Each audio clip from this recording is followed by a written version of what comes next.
করব আমরা বিষ খাওয়াই মারলাম বনানি একটা মাইরা বুঝতা বইলা ফালাই দিছে কেন আমাদের এত অত্যাচার হয়।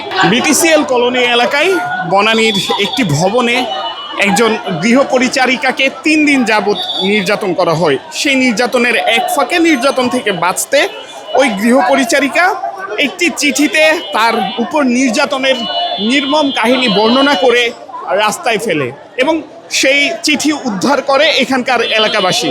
সেই চিঠি উদ্ধার করার পরে এলাকাবাসী পুলিশকে খবর দেয় এবং আহত সেই গৃহপরিচারিকাকে উদ্ধার করে। তবে পরবর্তীতে যেই অভিযুক্ত যিনি ছিলেন গৃহ মালিক বা ফ্ল্যাট মালিক যাকে অভিযুক্ত করা হয়েছে তিনি কিন্তু এখনও এই ভবনে অবস্থান করছেন এবং তাকে গ্রেফতারের দাবিতেই কিন্তু আমরা দেখছি এখানকার যারা বাসিন্দারা রয়েছেন তারা বিক্ষোভ করছেন এবং এই বনানী এলাকায় বিশৃঙ্খলার সৃষ্টি হয়েছে এই কারণে এবং পুলিশ কিন্তু পরিস্থিতি নিয়ন্ত্রণ করতে হিমশিম খাচ্ছে।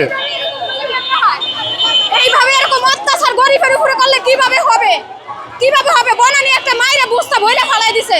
স্যার আমরা সারাদিন খাইটা খাইতে চাই কেন আমাদের এত অত্যাচার হয় অবিচার হয় সেই বিচার আমরা আপনাদের কাছে চাই স্যার সেই বিচারটা করেন স্যার। আমরা সারাদিন না খেয়ে কাজে যাই না খেয়ে থাকি পরিশ্রম করি ওদের কাছে মান তো কিছু পাই না সেই পরিমাণ কোনো বেতন পাই না কোনো কিছু পাই না স্যার। আমাদের এইভাবে ঠনাক ছড়ে বিষ খাওয়াই মারালাম গরিবের আর কি করবো আমরা বিষ খাওয়াই মারালাম সারাদিন পরিশ্রম করি পরিশ্রমের কিছু পাই না স্যার কিচ্ছু পাই না।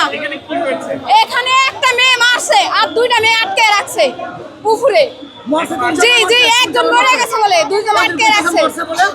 আমি একজন মরছে আরেকজন সিটি ফেলাইছে উপরে থেকে সিটি ফেলাইছে স্যার। আমি জানি না আমি কিন্তু আছি বাংলা মোটর তেলে চাকরি করা এইভাবে অত্যাচার কিভাবে হয় স্যার এটা কি যেমনটি আপনারা দেখছিলেন যেমনটি আপনারা শুনছিলেন এখানকার যে পরিস্থিতি আপনারা শুনছিলেন নির্মম ঘটনার বর্ণনা দিলেন এখানকার একজন